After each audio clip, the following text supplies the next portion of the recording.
I hope those of you who identify as a father had a happy Father's Day. I acknowledge our nation's Juneteenth holiday as an opportunity to honor the emancipation of enslaved Black Americans, and I wish a happy Pride to our friends and colleagues in the LGBTQ community. Thank you to all attendees, speakers, and panelists for making time in your day to participate in a discussion on the important subjects of manufacturing, economic, and workforce development, inclusion, diversity, and federal policy. This discussion is brought to you by the Chicagoland Manufacturing Renaissance Council, also known as the CMRC. Some of you are already members of the council, and we encourage more of you to become members as you see the value being provided to you in this event. I'm Molly Dowling, Executive Director of OAI, and I'm a member because OAI's work in the Southland aligns with Manufacturing Renaissance's mission to promote manufacturing as a tool for social inclusion and community development. We are exploring career pathway models, connecting with students to get them excited about the sector, and coordinating a manufacturing sector partnership. All of this work is in tandem with MR and CMRC. And I'm Colin Cosgrove, honored to be Molly's co-chair, and here at Leicester Manufacturing, we believe in working with diverse stakeholders to make an impact in solving big problems. The CMRC is a regional coalition, and our mission, as Molly mentioned, is to promote manufacturing as a tool for social inclusion and community development. The leadership committee of the CMRC has recently revitalized this mission as well as the guiding principles of the council by a strategic planning process. As co-chairs, we wish to recognize the committee's efforts and work. Thank you all. We'd like to share our guiding principles, and they are that advanced manufacturing can expand the middle class, increase inclusion and equity in disenfranchised communities. And 2, employers, workers, and communities need strong education and workforce development systems. And 3, we need to prioritize manufacturing and strategies for sustainable development. And 4, we need a broad, racially and socially diverse coalition of people, leaders, organizations, and businesses who believe manufacturing builds communities. I'm not going to list all the communities here, but what you can see here in the list, and you can find on the website: manufacturers, labor, educators, social services, faith, youth, business owners, and government officials. When this type of coalition comes together, we can have a tremendously positive impact on policies, businesses, individuals, and communities. We'd like to thank our fellow leadership committee members listed here, who themselves represent this cross-sector coalition. We'd also like to thank all of the organizations and individuals who are formal members of CMRC. If the discussion today is valuable to you, please consider joining us. We'll drop the link in the chat for you to join today. So we're excited for today's panel discussion. We look forward to more of you joining us in this mission together. Thank you for being here. Our moderator today is David Robinson, the Director of External Affairs for Manufacturing Renaissance. David, please take it away. Thank you, Molly. Thank you, Colin. Welcome all. I want to welcome our panelists, our guests, and all of the colleagues that we've spent so much time working on these issues with. Again, my name is David Robinson, Director of External Affairs for Manufacturing Renaissance, and I was tapped to try to help move this along so we can have an engaging discussion. First, a few housekeeping notes.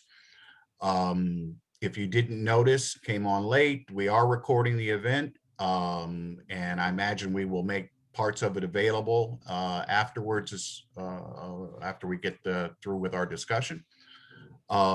We ask that you remain on mute through the duration of the event, unless I recognize you for a specific question for our panelists. We suggest that you use the speaker view or the side-by-side speaker to get the best visuals you can when the speakers begin talking and addressing us.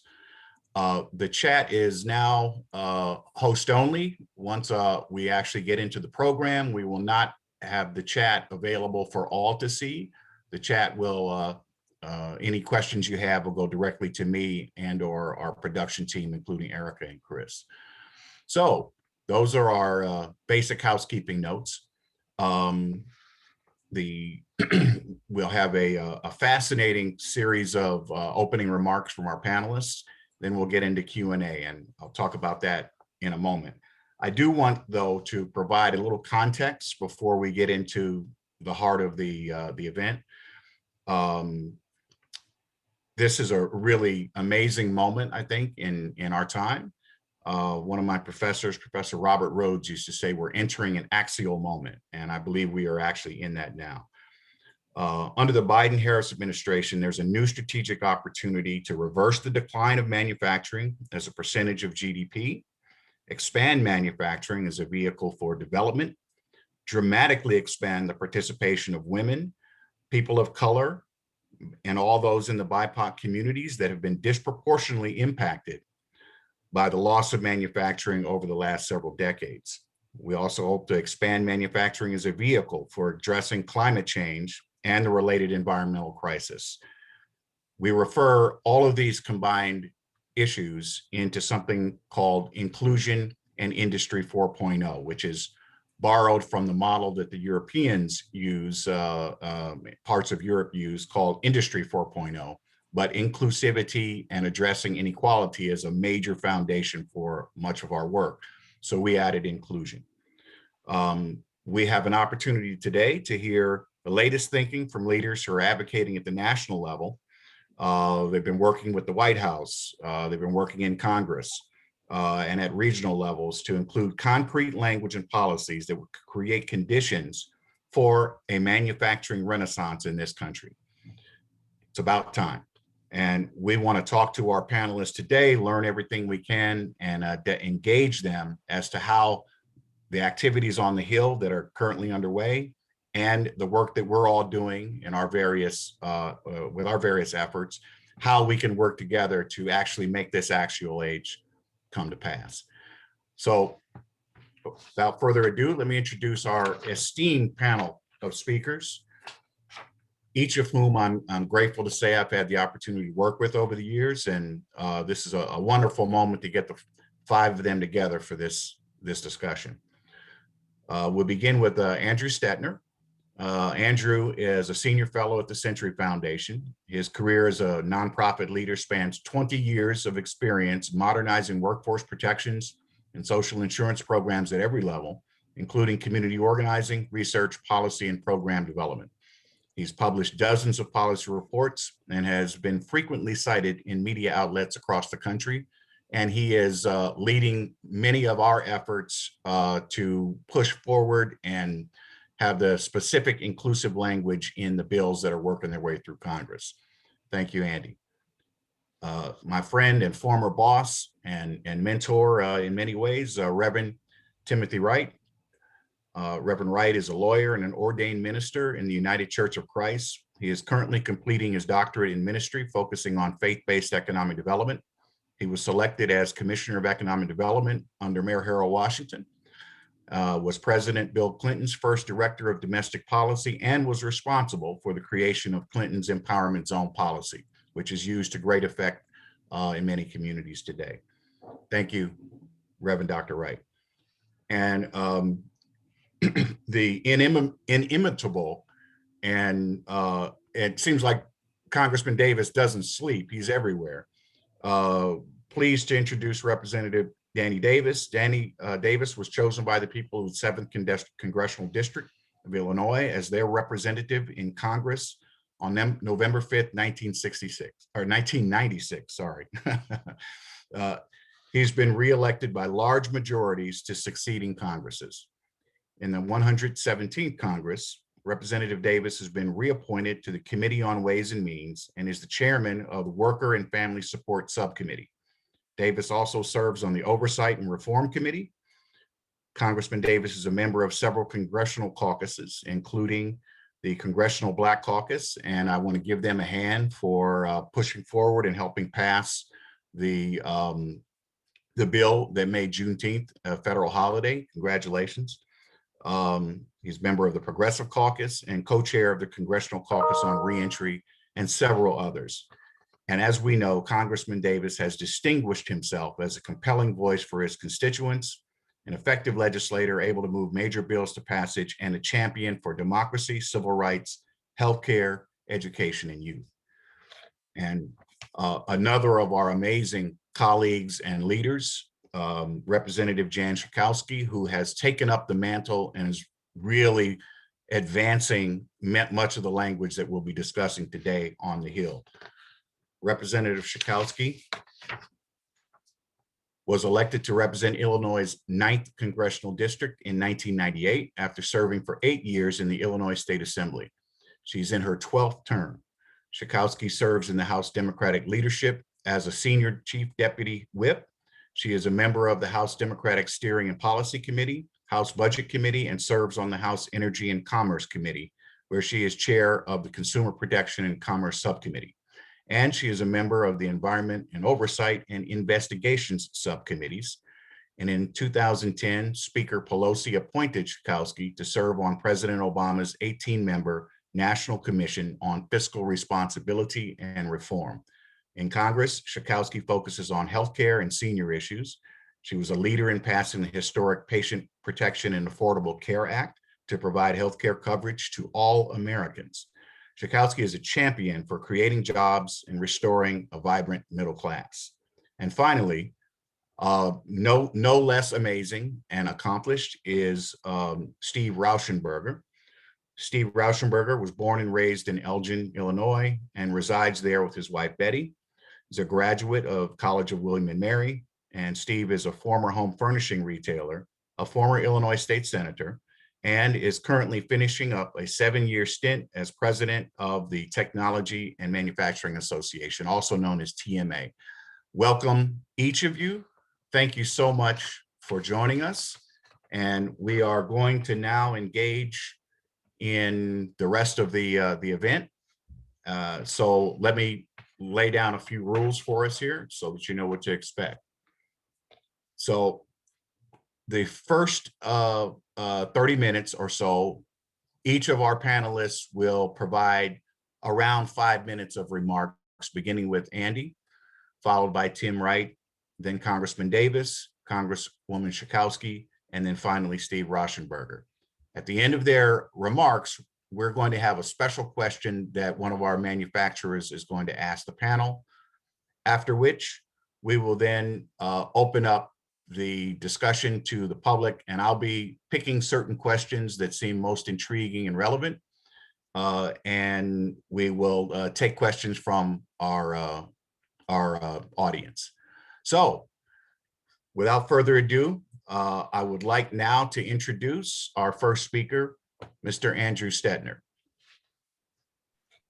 Hey, good afternoon. Thank you for the very kind introduction, David, and thanks to your partnership with Manufacturing Renaissance, for many years, but the last 5 years here at the Century Foundation, first with our High Wage America campaign, and most recently with our project, our national project on industry and inclusion, which joined together MR with organizations across the country, many of them inspired by the work of Manufacturing Renaissance, to focus on equitable pathways into manufacturing, both to jobs, but also to creating wealth and ownership of companies.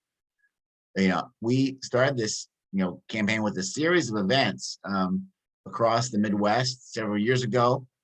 We finished up in Washington with then former Vice President Joe Biden, and unveiled what then seemed like an ambitious $2 billion plan to revitalize manufacturing. Fast forward ahead, to all the good work of people here and other allies, the president unveiled his American Jobs Plan earlier this year, and it included more than $200 billion, 100 times what we had recommended to him in 2018 to support manufacturing. And already the impact of that plan is coming through. And I'll be talking about that plan and kind of the lay of the land of what's happening in Congress. The report around supply chain resiliency was released on the 100-day mark, with numerous recommendations focusing on critical manufacturing supplies like batteries, rare earths, medical supplies, and semiconductors.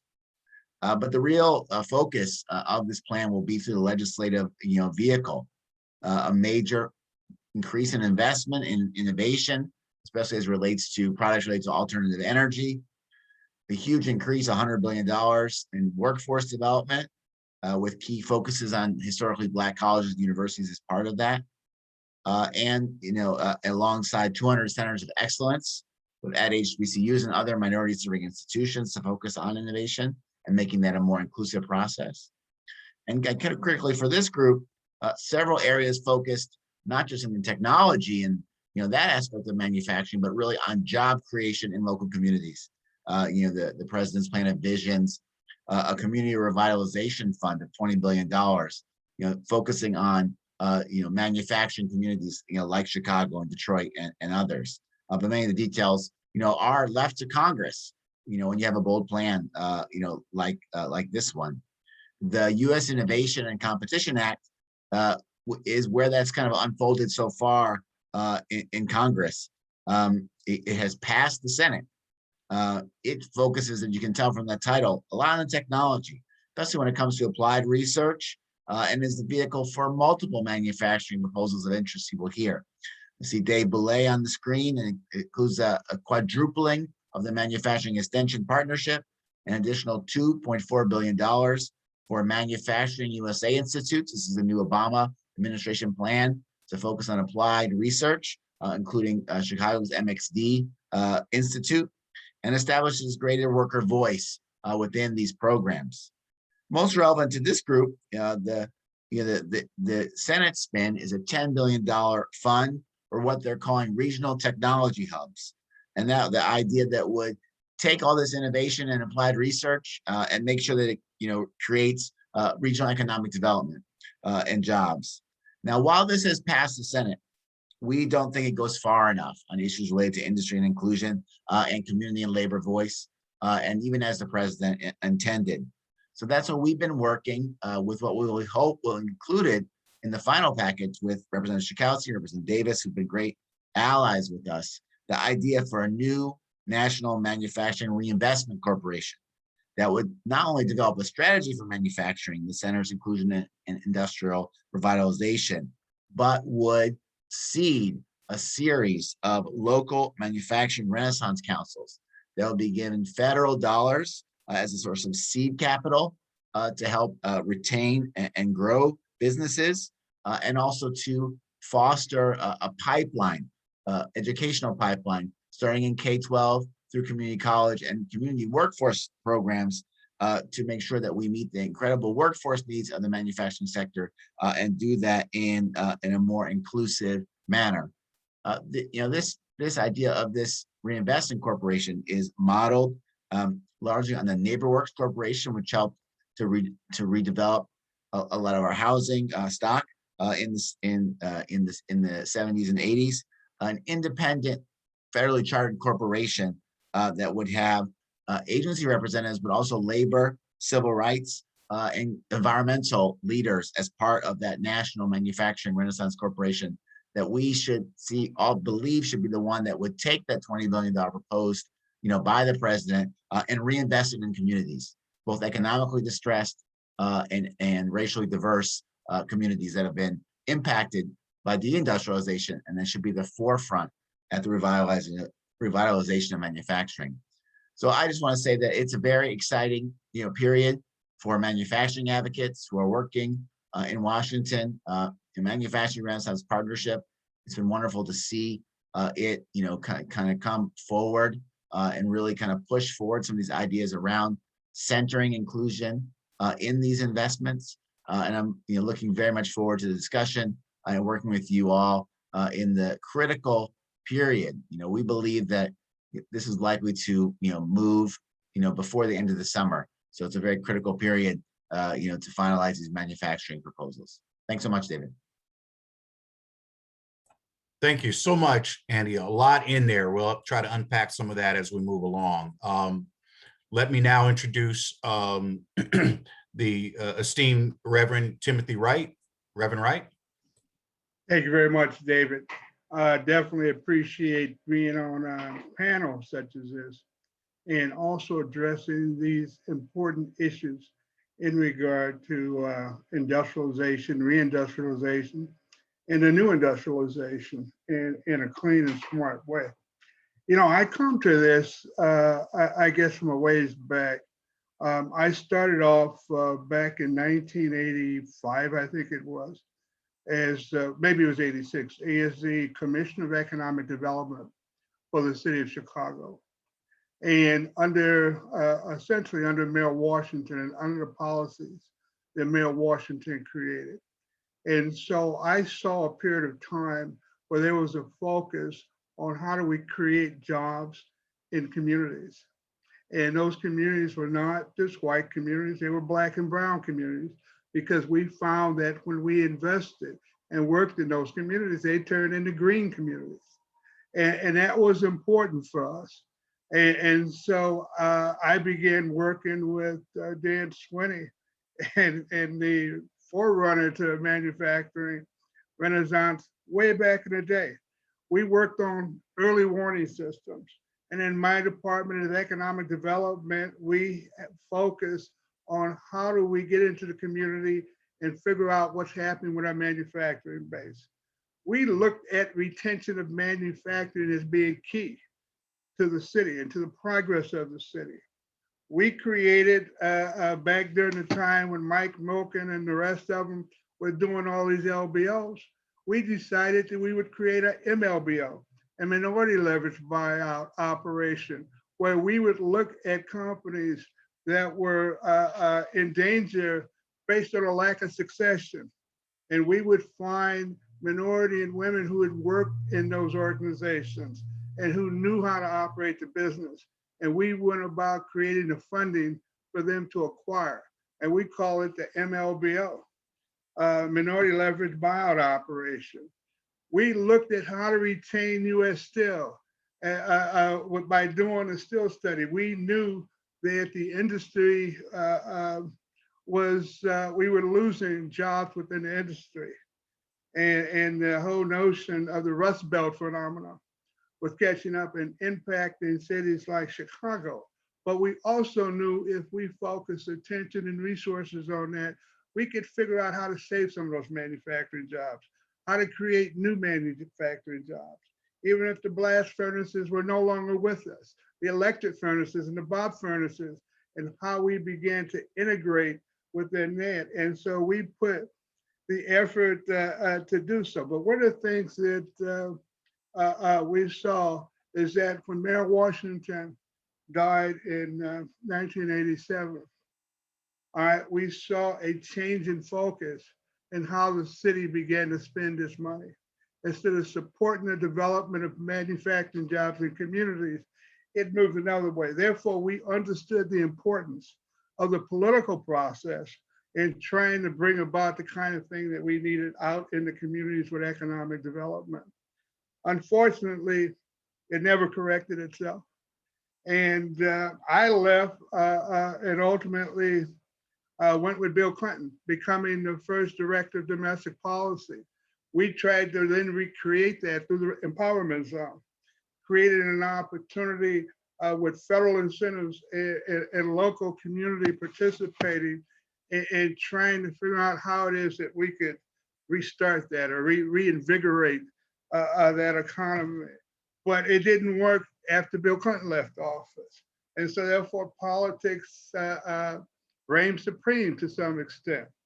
And so I think that this is an absolutely key opportunity with Joe Biden in the White House, that we are able to garner the resources and bring about the policy and focus on how to implementing that policy on the ground to make this difference. You know, at one point when I came out of the White House, I've worked for 3 US presidents. The last one I worked for was Bush, where I was chairman of the Export-Import Bank for Sub-Saharan Africa.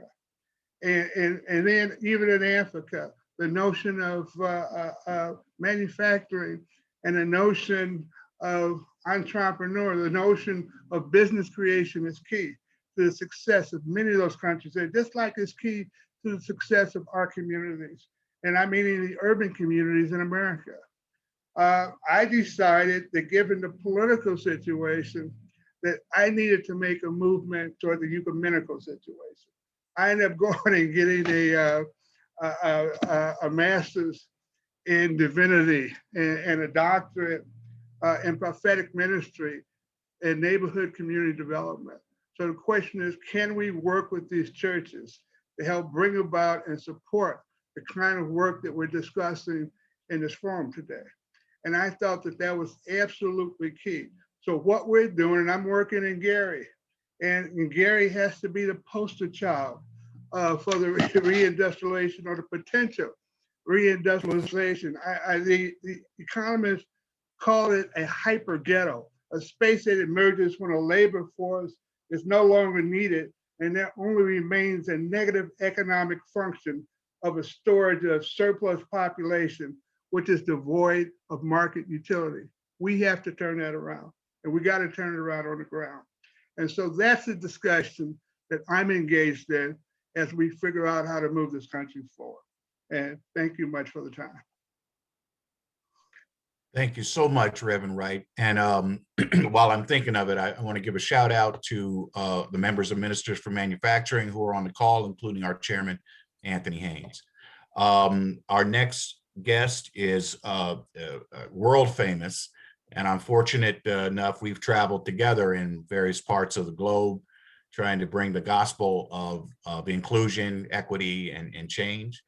And Representative Davis was one of the first ones who said that this moment might be as transformative as the New Deal FDR era. So without further ado, I'd like to introduce Congressman Danny K. Davis. Thank you so much, David, and I appreciate that warm introduction that you gave me. But you know, I was thinking of Tim, and I was kind of laughing to myself a little bit. And I say, he's tried all the rest. Then he decided to try the best. And so he went from all these mayors and presidents to the supreme ruler and decided to do faith ministry. But it's really just simply a pleasure to be on this committee and being with this group. I also thought of my father. Yesterday was Father's Day.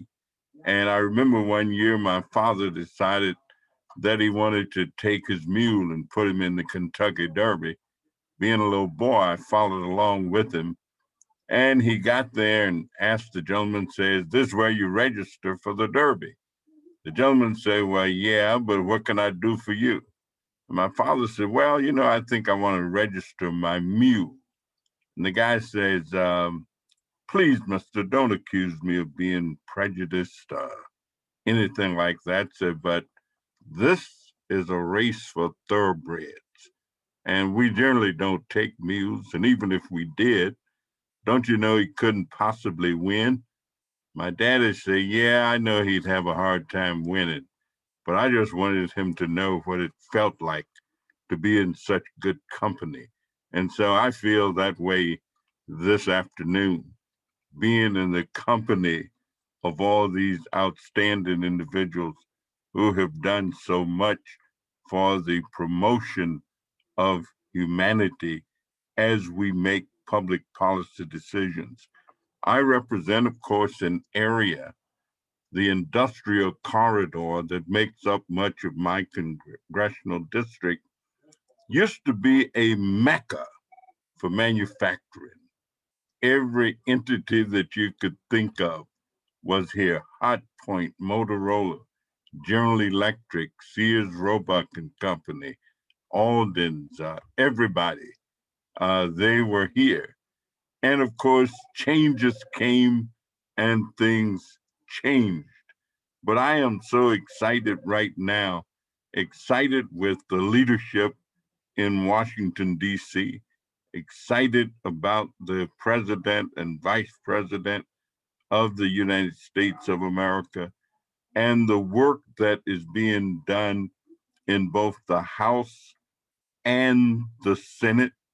Of course, today we acknowledged it as child tax credit because of the tremendous increases that we have made to the earned income tax credit and the child tax credit.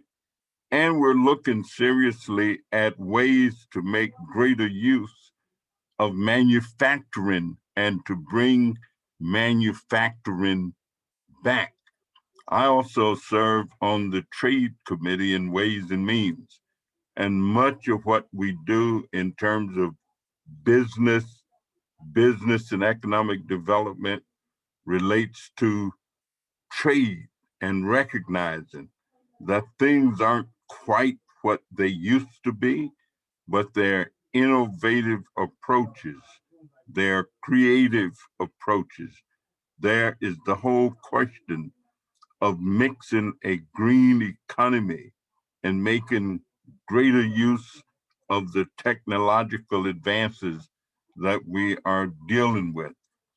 I think pushing manufacturing into training for young people as they're growing up, as they are attending our public schools as well as our private schools and training programs and educational systems. I've seen some creative things, creative approaches. And I think the Biden administration is open, willing, and prepared to entertain and make use of the creativity that exists in the minds and hearts of many of the people who want to see job opportunities, job creation, job development of all programs that I've ever heard of. The best program that I know is a JOB, that is a job.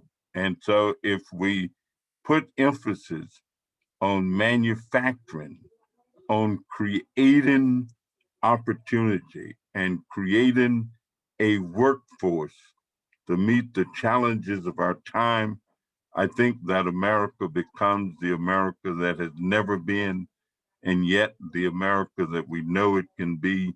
And so I look forward to continuation of the discussion. And as we say in the House, and I yield back the balance of my time. Thank you, Congressman Davis. Eloquent and profound as always.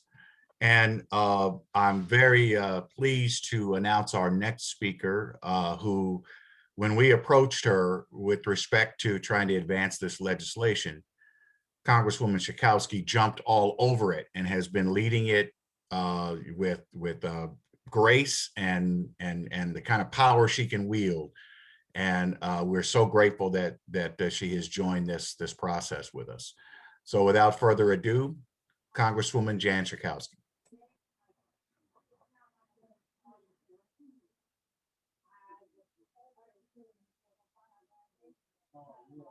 Congresswoman, I think you're muted. Sorry, David. Oh, no Thank you so much for the introduction and for the honor of being here within this incredible panel. I'm always happy and honored to be with my colleague, Danny Davis and Tim Wright.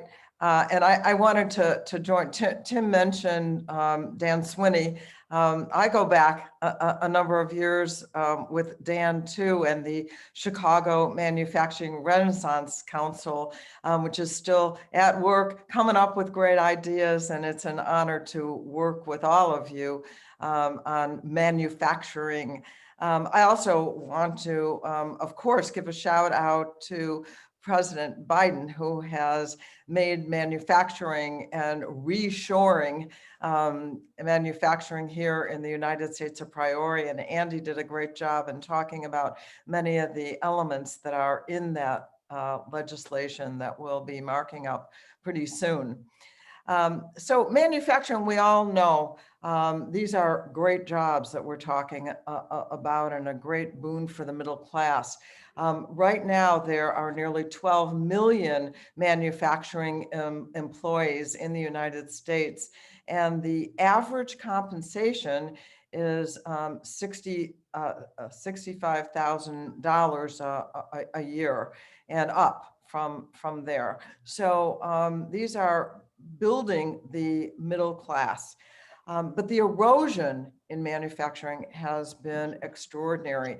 As the chairman of the subcommittee on consumer protection and manufacturing had the secretary of Commerce, I'm sorry, Consumer Protection and Commerce. I had the Secretary of Commerce, Gina Raimono, on a hearing about manufacturing and the importance, and she agreed. And we talked about the erosion that there's been in manufacturing. In the 1950s, manufacturing represented about 27% of GDP. Today, that's 12%. It is more than half of what it was in the 1950s. And so we have a lot of opportunity as well as a lot of work to do. Manufacturing is facing right now two existential challenges. The first is in the retirement of baby boomers generation, and which means that the issue of succession is so important. And there are many, many jobs that are now at risk if we don't assist these companies where the leadership is aging out to make sure that they can continue on. And the second is really the negative misperceptions sometimes of modern manufacturing in this country and what an opportunity they offer that it offers for talented people. Right now, 58,000 jobs are going unfulfilled. So we have to make sure that people are prepared for those jobs and want to take those jobs. So I wanted to talk to you about a bill that is in the works right now. I think David was referring to that. The Manufacturing Renaissance Corporation is is now at Ledge Council. They're starting to actually put the language of legislation down on paper. And I wanted to just say a couple of things about what that legislation would do. It would develop and monitor a national manufacturing strategy. It would identify and address the supply chain weakness that we face right now. And it really has been pretty devastating, especially during the pandemic. It's been demonstrated how we weren't even able, we were caught flat-footed on the many needs that were revealed during the pandemic, which still goes on. And so we have to address the supply chain and work cooperatively with community leaders and local governments relying larger on local initiatives for the specific design of local programs. So this is really a bottom-up strategy for building on the manufacturing needs. And how would it work? The Manufacturing Renaissance Corporation will provide financial support, technological assistance, and training for manufacturing revival efforts across the country. The corporations will be run by a national board responsible for developing a national manufacturing strategy every 4 years and have as a strategic objective to do the following. Manufacturing will strive for a time when manufacturing represents 20% of GDP by 2030, that it will have net zero greenhouse gas emissions by 2030, close identified skill gaps. We know we have to do that. Assisting small companies in finding new owners ensuring that the diversity of ownership in manufacturing sector is there. Balancing geographic diversity, community stability, and racial equity when it comes to locating and planning new manufacturing. Increase worker ownership across the sector and establish minimum worker ownership thresholds for firms at various scales. And finally, worker representatives on company boards at various scales. These are the kinds of things that we can do, that we can order, that we can provide the resources to make happen, working with the private sector. And so we are drafting legislation at this very moment, and we look forward to the wide support of all those who believe that we need a specific strategy in order to make good on the promise of good jobs for people, for our workers throughout the nation. Thanks, and I yield back my time. Thank you, Congresswoman Schakowsky, for your leadership and for embracing what we hope will be transformative in this country. And someone, last but not least, who's been working, toiling in the fields for these many years, former state senator and a real friend of manufacturing and former president or retiring president, I should say, of TMA, Steve Rauschenberger. Yeah, perfect opportunity to bring the recliner salesman into the conversation. Congresswoman Schakowsky has it exactly right. There really are some existential challenges that manufacturing faces, I think, in the United States over the next 20 years. And it's great that both she and Congressman Davis and the administration are focused on this. I would make a couple of comments that maybe are a little bit different direction.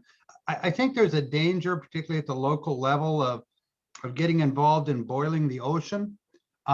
That, you know, we need to make sure, I hope, that in the Chicago area, leaders like the people on this webinar today are talking about the block and tackling problems facing manufacturing here in Chicago. You know, a lot is being done at the national level on, you know, making sure that chip manufacturers all have really profitable quarters.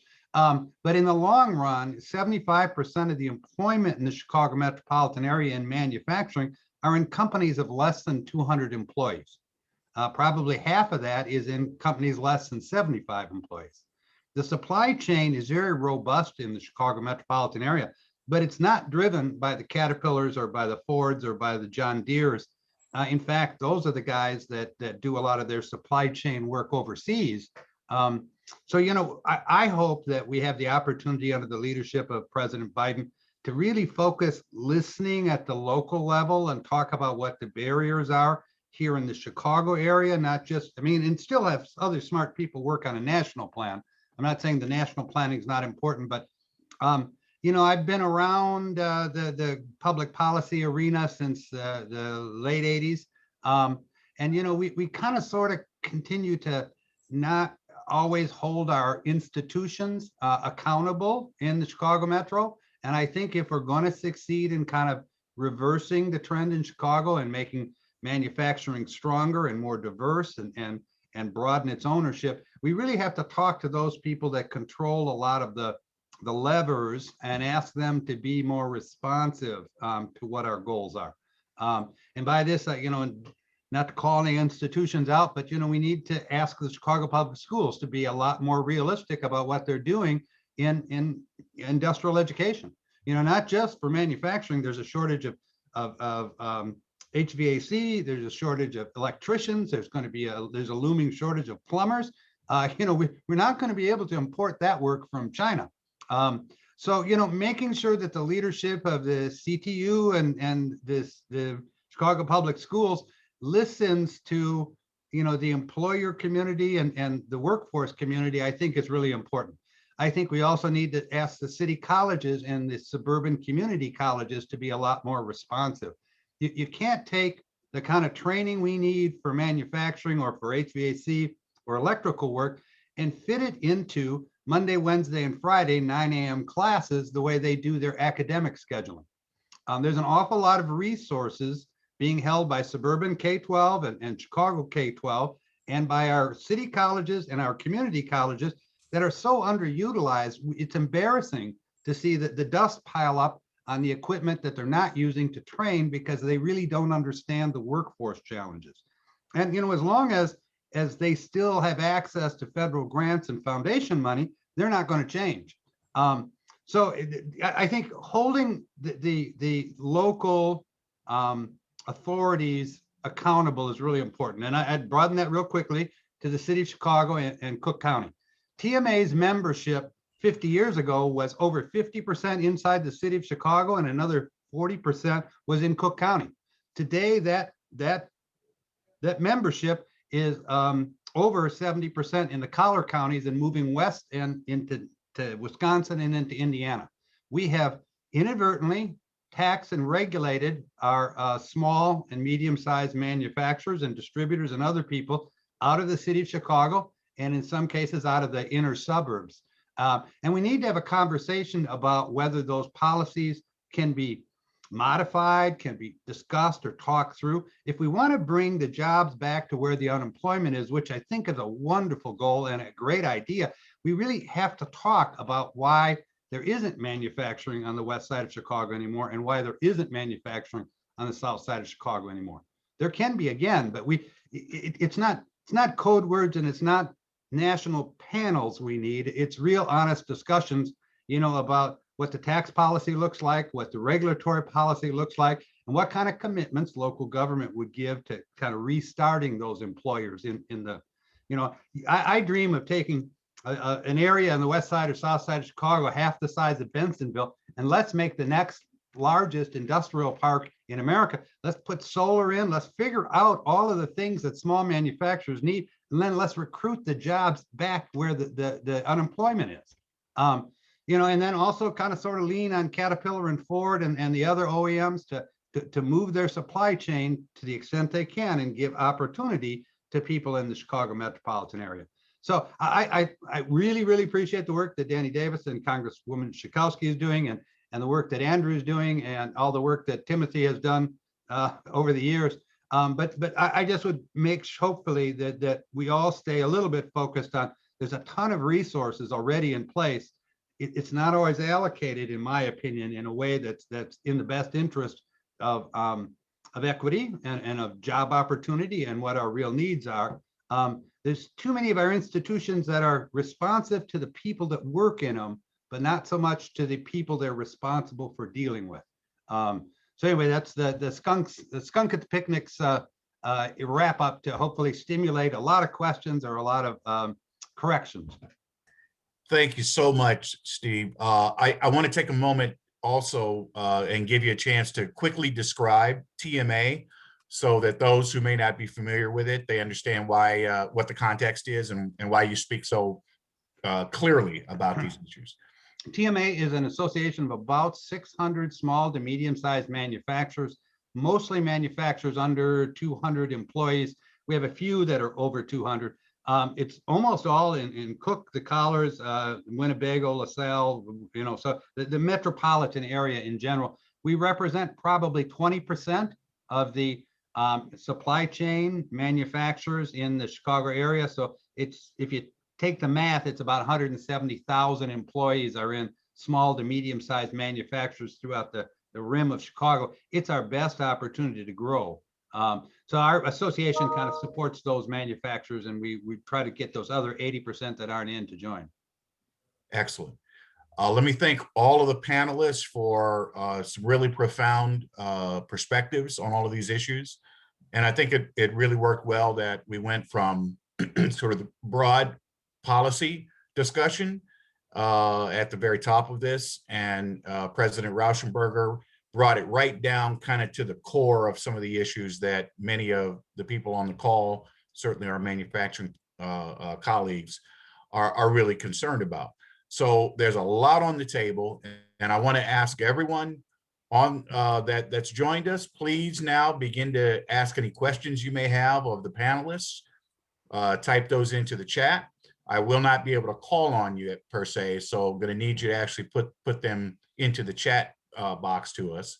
And before we begin opening it up to the audience, I want to turn it over to our co-chair of the CMRC, Colin Cosgrove, the affable and incredibly smart president of Leistra Manufacturing over on the West Side. Colin, take it away. Thank you, David. Yeah, as you can see, for those of you who can see my screen, what we got behind me here is a $1 million fiber optic laser. And we're doing work with that in the city of Chicago. So we're defying stereotypes. We've been here for 70 years. World-class equipment on the west side of Chicago, employing 70 people, Inc. 5000 winner, all sorts of great things going on. And one of our great concerns when we think of national strategy is how do we ensure, kind of like what Steve was saying, how do we ensure that our voice as a small manufacturer isn't lost in that national conversation, right? Because the Caterpillars, the Fords, they have tiny divisions of human resources and political lobbyists that are 15 times the size of my company, right? How does a small, less than 100-person organization feel like they're represented, concerns are really being heard at the local and national levels? And I guess those are a little bit different from each other. And I think Congressman Schakowsky kind of referred a little bit to this, a little bit of geographical concerns, because Detroit might be different from Chicago. And certainly the Delta is different from Chicago. So there's different parts of the country have different concerns, but the small manufacturers, I'd be concerned about their voices getting lost in the mix. So if you've got thoughts on that, I'd love to hear them. And I open that up to anyone on the panel that wants to take a stab at that. Maybe Andy, if you want to kind of talk about the geographical piece, because you tend to look at these things at the Century Foundation and from a broad scope. So you want to try and touch on that one? Well, I would just echo what Reverend Schakowsky is talking about, and I think it reflects what Steve said as well.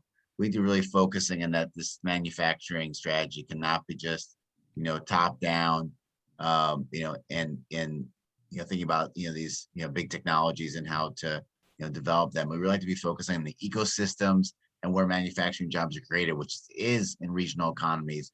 And that is a big reason we've really prioritized that role of bottom-up planning and economic development in these proposals. We think that the best way to get small and medium manufacturers of a voice is to support, more efforts at the regional level.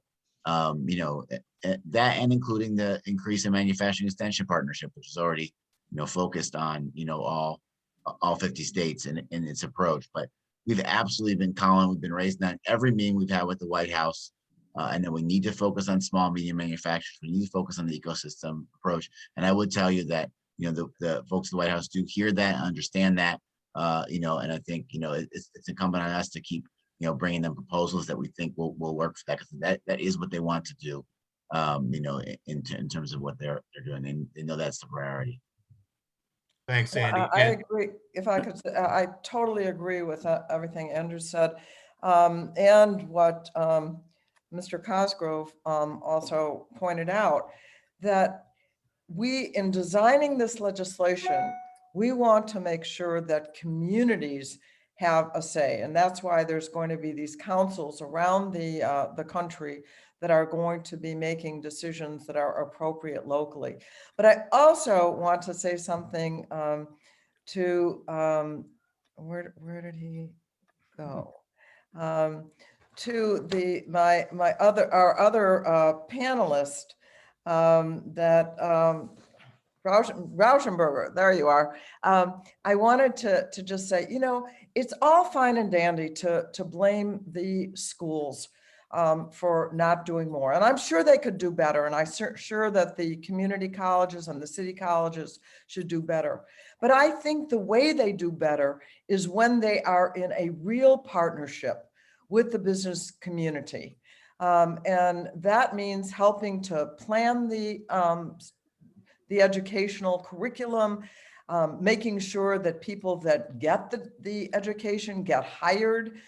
We need to help funding. I mean, for the last many years, at least a decade of the 2 decades I've been in Congress, I've been hearing from the business community, oh, we can't find anybody, and, you know, help train them, help define and help fund those efforts. Our schools are in great need, for example, of this high-tech equipment that could be in schools where kids can practice on them, or in some way that kids can have internships to go out into manufacturers like Colin has. And so I think that, you know, if there's an effort of outreach both ways, that we will do better. But I think it's just not enough to say that there's been a failure of the Chicago public schools or our community or city colleges. If I could just weigh in a little bit, I also would agree with what I've heard, but I would also add that unification of likeness goes a long way in terms of corralling those individuals who think like whoever it is that's trying to get something across. And I think we are experiencing more individuals being elected, especially to Congress, but other elected positions who really come from the bowels of community, who come from the interaction, who come from the grassroots, or who come from those individuals that they listen to. I know in my case, I don't think a week goes by that we're not convening some groups of individuals from the heart of the hood. I guess we're known as people who have all these town halls, and it's almost as if I've been living on Zoom and webinar. I mean, it's all day, every day.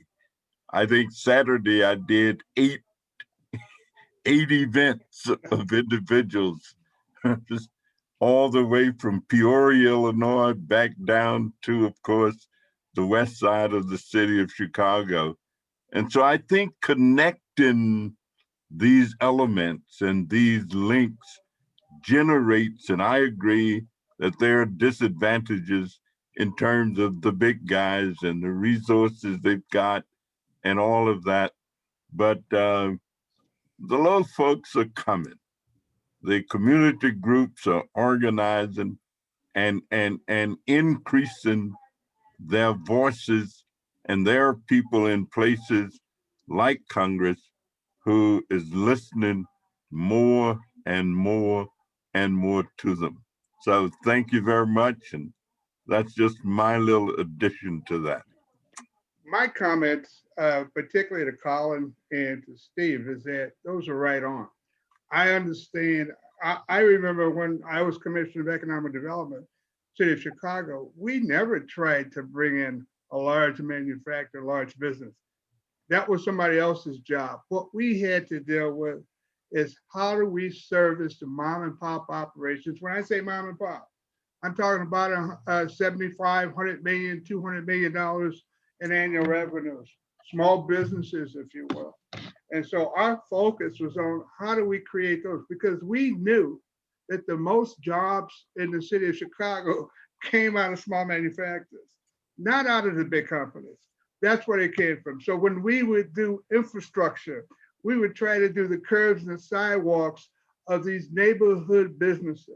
All right, when we had an international department, we would take small firms with us overseas after we had already done the research to see how they sell more goods with those relationships. And we were very, very successful with that. I don't know what happened, but a lot of what we were doing as a city moved away from that. And it moved toward downtown where the focus were. Well, there wasn't that many small manufacturers downtown. And so there needs to be a re-emphasis on how do we get to the communities? How do we get to the neighborhoods? How do we make that connection with small manufacturers and the community and the churches? How do we support each other? Because we understand how the bread is buttered and on what side the butter's on. And so that's something that we gotta continue to figure out.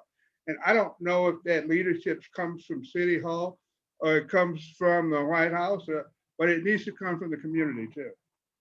And that relationship needs to be had between those forces. And I think it'll turn out a lot better than what we've been seeing. Steve, any thoughts?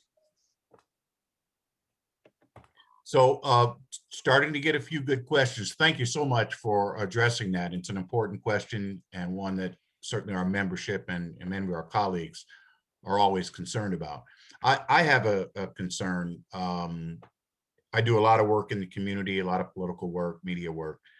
And it was referenced, I think earlier, maybe Andy said that there's a disconnect between 21st century manufacturing, what that actually looks like and what it is and it entails, and the collective memory that communities, particularly some of the ones we're trying to reach, African-American, Latin community, et cetera, there's a disconnect between what 21st century manufacturing is and what Granddad did at the steel plant.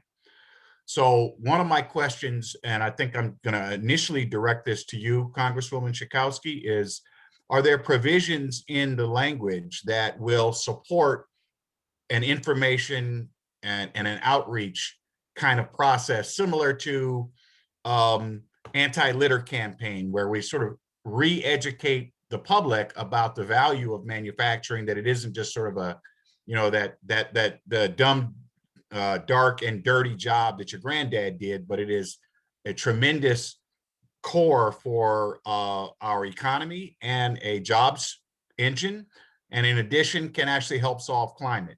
I don't know that people get those questions. I identified that as one of the two main problems that manufacturing has. One is a succession issue of smaller companies, but the other is the misunderstanding about what manufacturing is. And there are some of those old visions of the dirty shop floor, et cetera. And modern manufacturing is very different. And it also requires some different skills. You know, you can't work in a manufacturing plant these days without some knowledge of computer technology, mathematics, et cetera. So it also presents a challenge for the kind of training. We have to have we have to make young people understand that this can be a career, not just a job, and certainly not a dirty old job. And we have to provide the training, the apprenticeships have to go way up. And we do have to engage the education community, and we have to, and the employers can't just whine about how they can't find anybody, but need to be involved in helping to train people for those jobs. You know, with over 58,000 really good jobs wanting right now, this is an opportunity that we have right at this moment to make sure that we redefine manufacturing jobs in the correct way. Thank you. Any other of the other panelists want to chime in on this question of public misconception on the industry? Okay, moving on. Thank you so much, Congresswoman Schakowsky. And I know your staff had said that you might have to leave at 4. Are you still pressed for time, Congresswoman? You know, I've got a couple more minutes. Somebody is coming to pick me up in about 5. So. All right, good. So I'm going to put another a question out here. Hey, Stephen, David, can I clarify something there for a second? absolutely. The 58,000 jobs are in the Chicagoland area, Yes. right? Oh, So I'm I just sorry, want I should have to, said yeah, I just that. want to clarify that for those who might not be understanding what's being directed. That was a study done by the Thank Great you. Cities Institute. To put a little bit broader perspective on this and the scale of this, the National Association for Manufacturers is estimating, I believe it's over 2.1 million jobs that are required in manufacturing before the end of the decade. So lest anyone think this is a regional issue or something like that, or 58,000 isn't that big of a number. That's just in Chicago area. The number nationwide is more like 2 million. I Thank just want you. to point that out. Thank you. And Colin, on that point, I think you're the one that sent me that Deloitte study that says if the country does not do work to fill those jobs, those 2.1 million, and it creeps up to around 3 million, the economic impact will be over $1 trillion in terms of what the economy loses. Yeah. So, and Colin, and maybe Andy, if you can speak to some of the reasons why manufacturing is such a huge driver of economy. A lot of people may not understand the multiplier effect and the what happens when a job is filled in manufacturing. Talk a little bit about really what manufacturing in fact does to economy. Andy, I'm gonna throw that. Well, one. I can jump in first. You know, I think this last year has been a realization of the importance of manufacturing. You know, we couldn't meet the basic needs of the pandemic for protective equipment, for medical equipment. You know, we saw that you can't have an effective society without a strong manufacturing sector. Manufacturing is the leading source of research and innovation. People don't know that. You know, it's something more than 40% of all research and innovation funding in the US just comes from manufacturing. That's where new products are invented. That's where value is invented. Our issue, as Steve knows, is too much of the production we let go overseas, you know, which diminishes our technological research. And let me close by saying that the green issue is a manufacturing issue. What do we need to end our reliance on carbon? We need a whole set of new products, from electric cars to building materials, that allow us to function without carbon. And that's a manufacturing problem. And if we do not get in front of that, that's going to be something that's done in other countries. And we're the buyer, not the inventor. And we're not going to share in the wealth that can be created in the green economy. And that's why the president said, when he hears the environment, what he hears is jobs. And I think that's, you know, that's where manufacturing really is the driver of those jobs. Excellent. Have a question from Algernon Pin, one of our colleagues out in the south suburbs, who's been working on transportation and infrastructure issues out there. His question is, in looking at the south side of Chicago and the south suburbs, one of the issues that has not been addressed is support mechanism within infrastructure inadequacies such as rail, water, air, and road modalities. Can Congress also advocate looking at the issues that plague intermodal development and product movement that can help manufacturers? A lot in that question, but I toss it out there for anyone that wants to respond to that.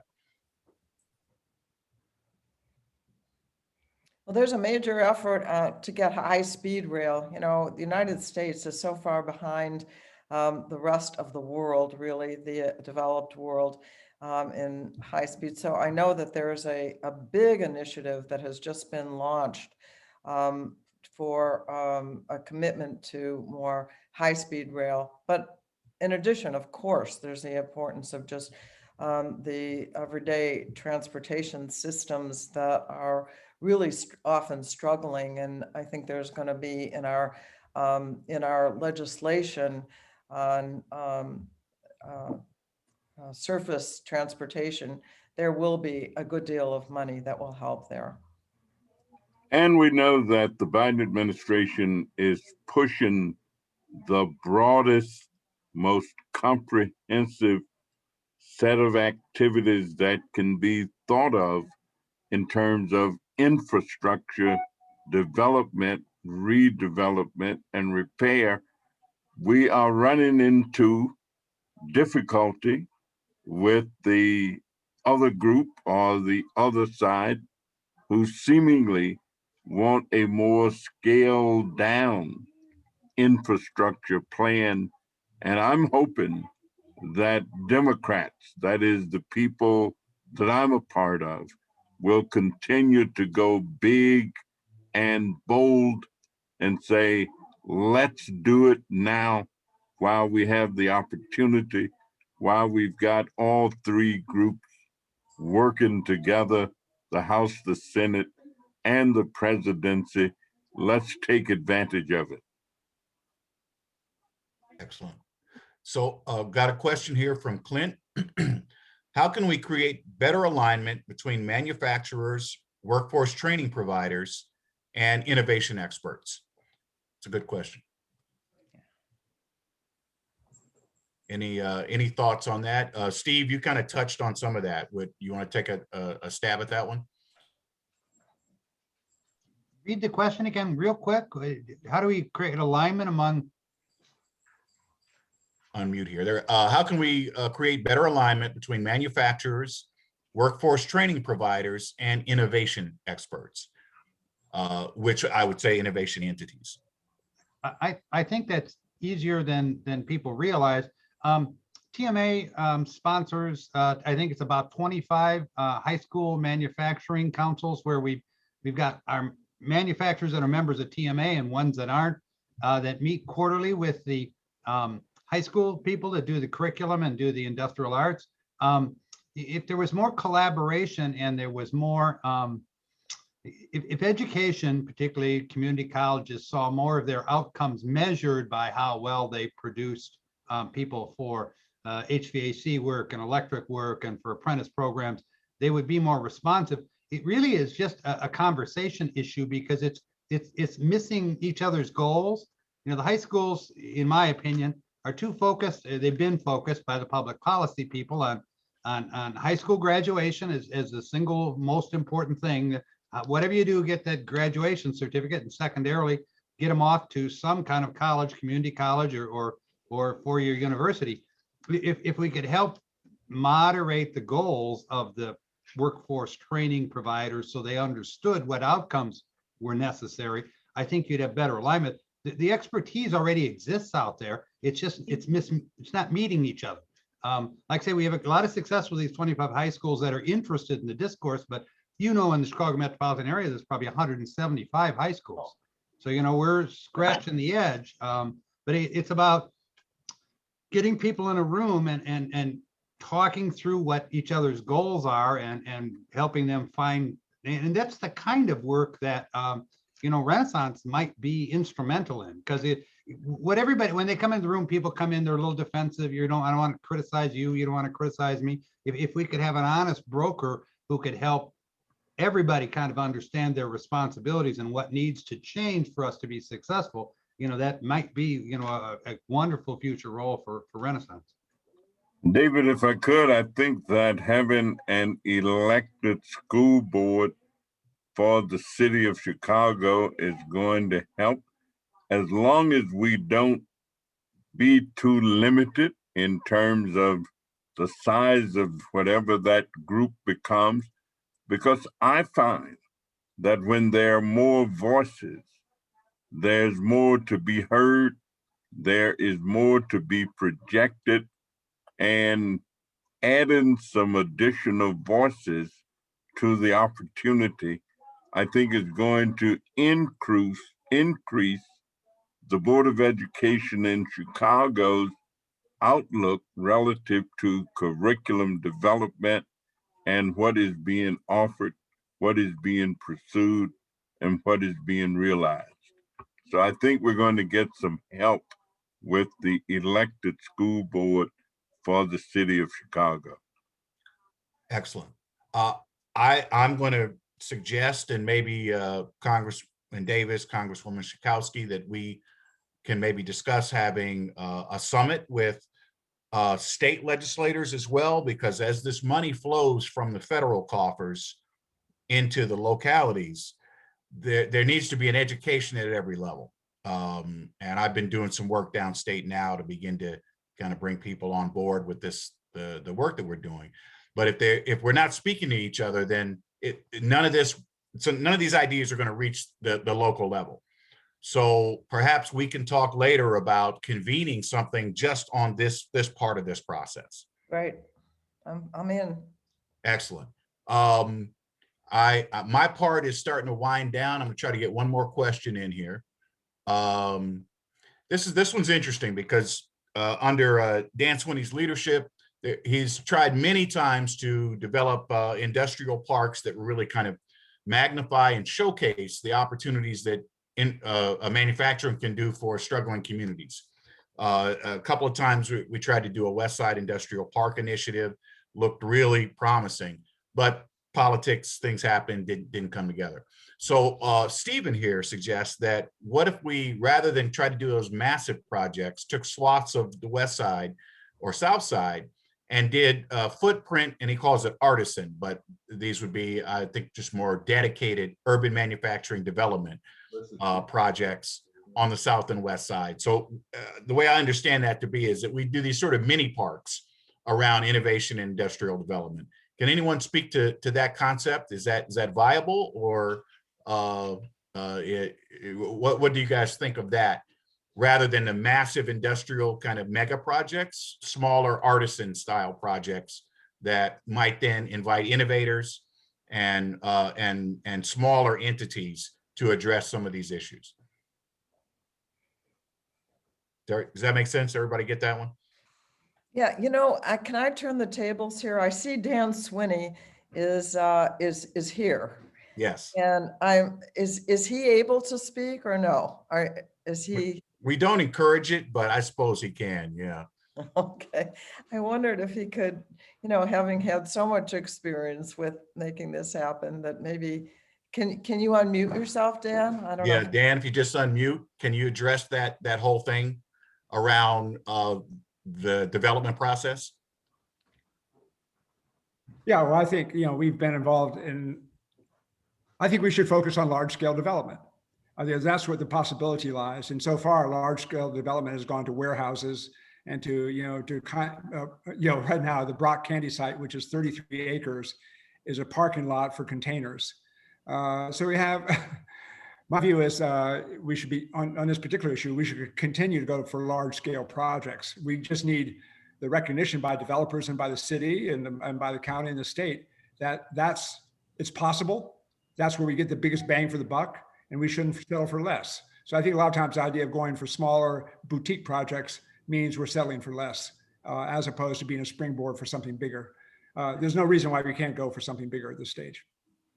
And the whole purpose of this manufacturing renaissance, corporation that Jan has championed is to create the resources and the expertise that makes that possible in 30 cities across the country.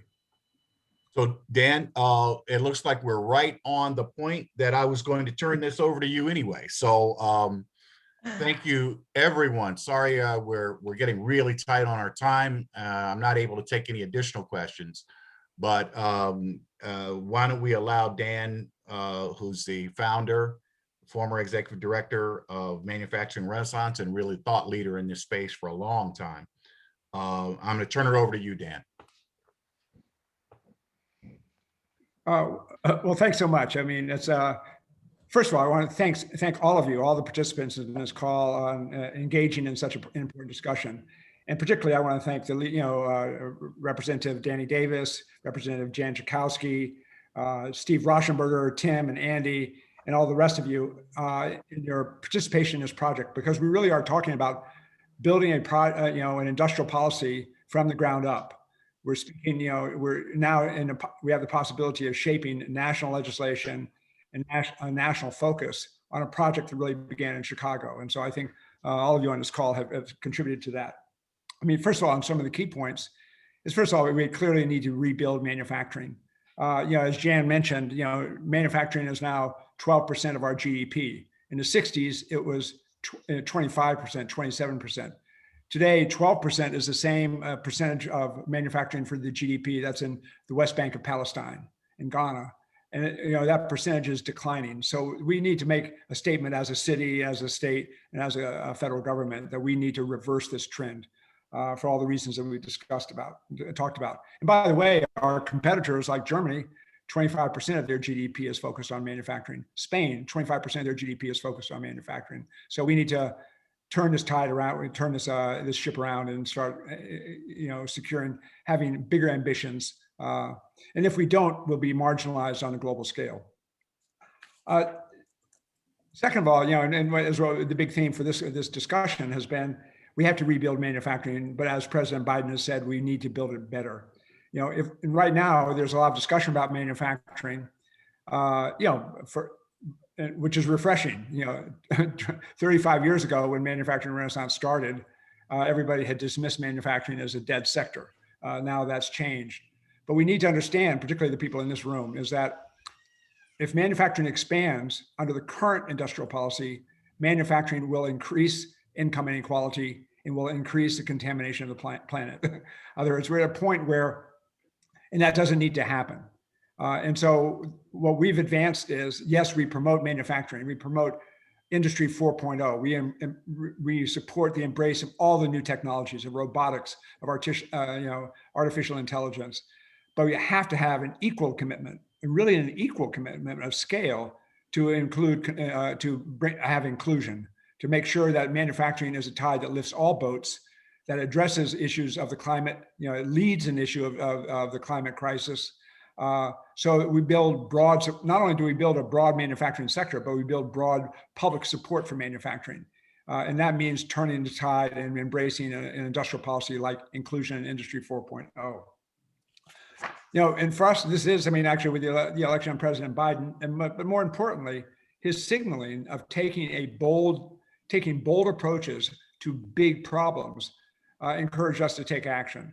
So manufacturing renaissance in December, I mean, because as people know, we've been involved in education and ownership succession and manufacturing parks and creating the Renaissance Council. These are projects and programs that could be taken to scale across the country. So we decided to test that option. So we reached out to Progressive Democrats of America, which is a large political organization that encouraged Bernie Sanders to run.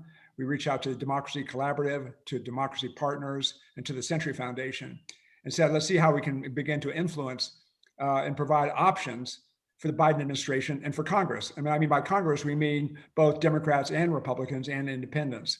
To us, this is a broadly bipartisan kind of issue, and we have the potential to create the kind of broad coalition that can really bring this into being. And fortunately, we have the leadership of somebody like President Biden, who really is open to new ideas, you know, as Representative Davis said. So we now have drafted, where we're at right now is we drafted legislation that Jan Schakowsky and Ro Khanna and other congressional leaders have agreed to co-sponsor. And it's to create this manufacturing reinvestment corporation.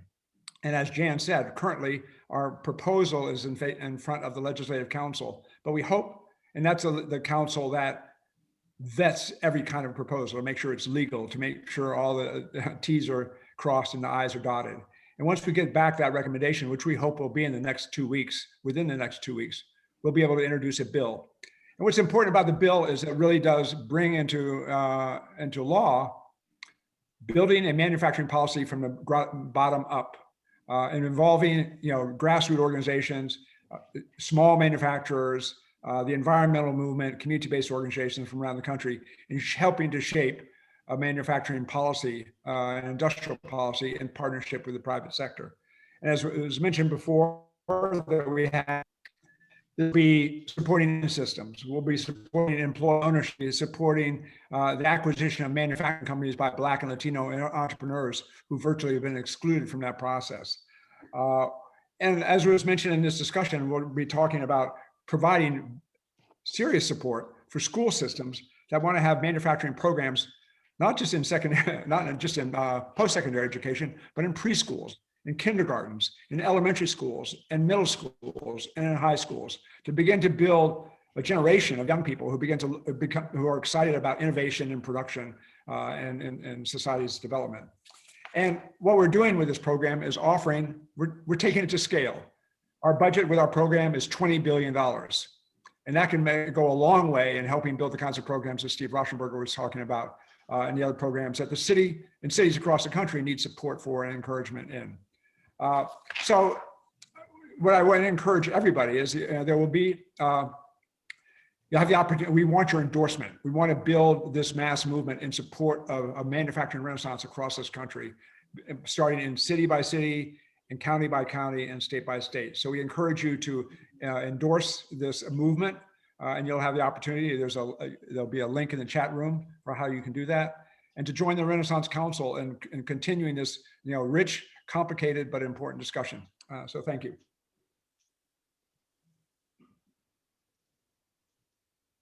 I guess it's on me. Erica, let's thank everyone, and I'm going to turn it over to you for a rousing close. Everyone that's joined us today, and particularly our panelists, thank you so much. There's never enough time to really get into these issues, so can be somewhat frustrating because if you don't feel like you got your issue discussed. But I think this work will allow all of us to continue to sit around the table and address the details. So Erica, I turn it over to you for close. Great. Thank you so much, everybody, for being here. And these just last couple minutes, I just wanted to share my appreciation to our speakers today, to all of you as our audience member. I mean, I pretty much recognize most of your names who registered, so I consider you all sort of colleagues and allies in this work. This is complex work in a dynamic environment, and I am so grateful that we can, find these moments that we can just share a little more light on what is possible, how manufacturing benefits not only manufacturers, but our communities and those of us who are involved in the work of helping literally millions of people around our region. I'm also grateful to the vision and leadership of our CMRC Leadership Committee members who meet month in and month out, and sometimes navigating tensions of diverse interests and needs, but still managing to stay focused and committed to the big picture, and the importance of promoting manufacturing as a tool for social inclusion and community development. And we're building a big tent. We need more voices to help us amplify to our local leaders, elected officials, civic, business, labor, community, social service, faith, workforce development practitioners, that manufacturing is important. All the related career pathway training and apprenticeships and individualized supports are important. Retaining and expanding our industrial companies and jobs are important, and expanding inclusion in Industry 4.0 as a policy priority is important. So if this resonates with you, we'd like you to join the CMRC. We want to grow. We want to be more active. We want to be increasingly more proactive with this agenda, but we need good people from good organizations and companies who share our values to help make that happen. Please, I dropped a link in the chat box. Many of you have already reached out already, expressing interest and wanting more information, and I will definitely be in touch shortly. Thank you so much and for joining us today, and we'll onward to good hard work. Thanks.